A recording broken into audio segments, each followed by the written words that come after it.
सूक्त 164 मंत्र 4।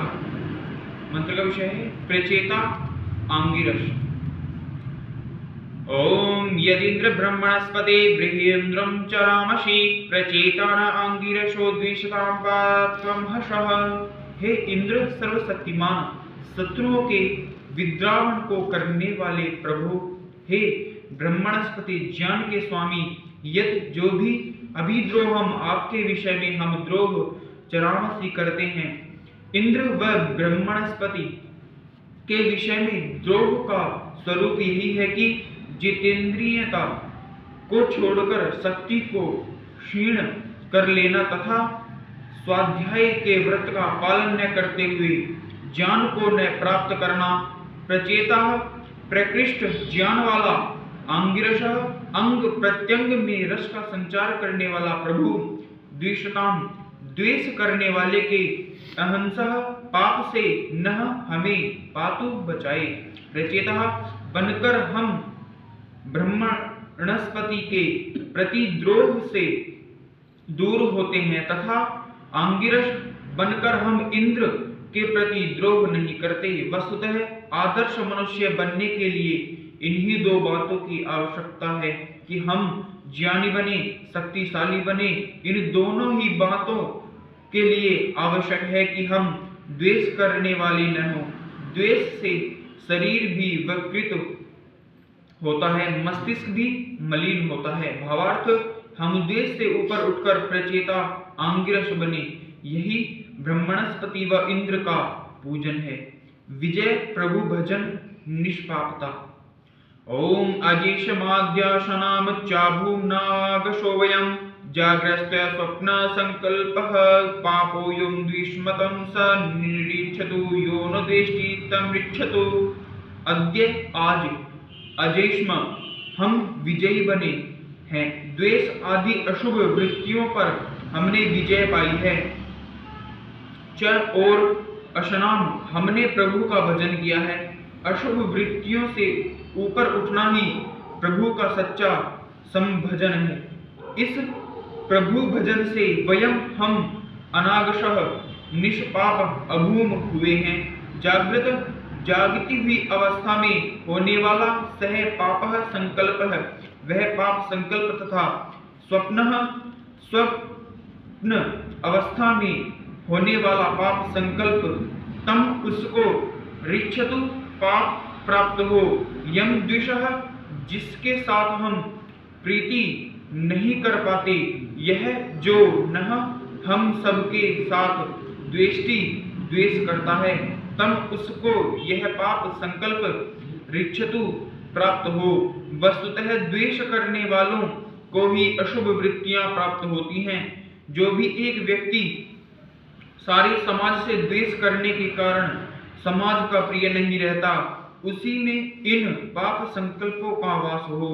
हम द्वेष से ऊपर उठकर पाप संकल्प से दूर हों। भावार्थ, हम विजय प्रभु भजन व निष्पापता को अपनाएं, पाप संकल्प का परित्याग करें। सारा सूक्त पाप संकल्प से दूर होने का ही वर्णन कर रहा है। इसको दूर करने वाला नैऋत्य कहलाता है। नैऋत्य दुराचरण का हंता, यह उस आनंद में प्रभु को अपना पोत बनाता है जिसके द्वारा यह भवसागर को तैरने वाला होता है। इसी नैऋत्य कपोत का अग्रिम सूक्त में चित्रण है। अगला सूक्त है 165वां। मंत्र पहला, ब्रह्मनिष्ठ पुरुष का समादर।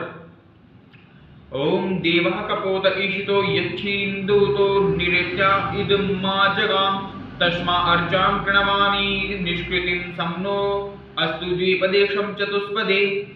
कपोत वह व्यक्ति जो कि ब्रह्म को अपना आधार बनाकर चलता है, यही उपनिषदों में ब्रह्मनिष्ठ कहा गया है। प्रभु से प्रेरणा को प्राप्त करने वाला यह ईशित कहा गया है। देवः, हे देवा, देववृत्ति के पुरुषों। कपोतः यह ब्रह्मनिष्ठ, ईशितः अंतः स्थित प्रभु से प्रेरणा को प्राप्त करने वाला।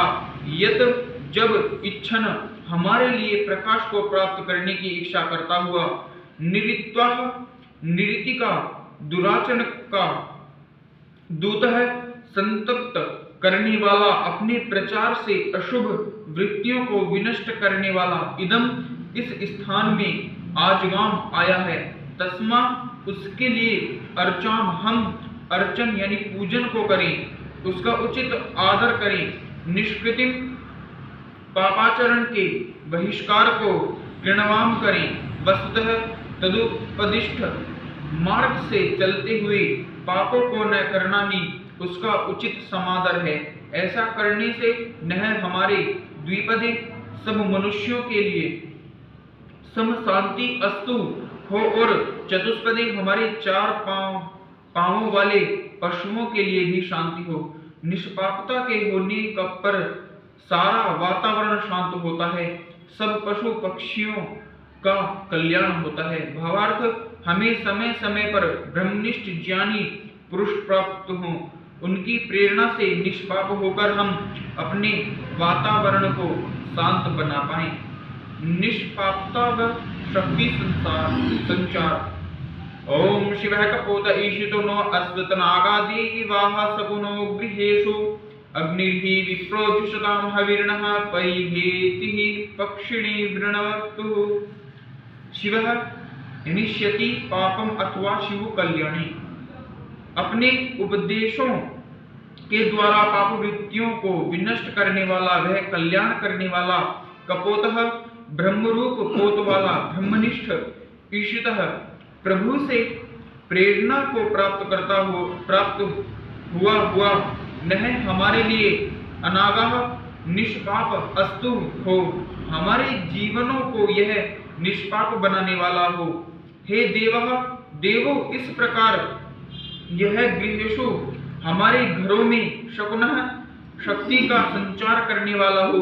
यह अग्नि ही हमें उन्नति पथ पर ले चलने वाला, विप्रह ज्ञानी ब्राह्मण ही निश्चय से नह हवि, हमारे से दी गई हवि को पत्र पुष्प फल तोथ के रूप में दी गई तुच्छ भेंट को जुषताम प्रीति पूर्वक सेवन करे। इस अग्नि के उपदेशों से पक्षिणी हेति किसी एक पक्ष में चले जाने रूप नाशक अस्त्र न हमें परिवृणक्तु छोड़ दे, हम किसी पक्ष में न गिरे, पक्षपात रहित न्यायाचरण से अपने कल्याण को सिद्ध करें, अति सर्वत्र वर्जयेत का ध्यान करते हुए युक्ताहार विहार वाले बने तथा समाज में भी किसी पक्ष के साथ न जुड़ जाएं, पार्टीबाजी में न पड़ पाएं। सामाजिक उन्नति में सबसे महान विघ्न यही होता है। भावार्थ, ब्रह्मनिष्ठ पुरुषों का उपदेश हमें निष्पाप व शक्तिशाली बनाए। इनके उपदेशों से हम अति से व पार्टीबाजी से बचे रहें।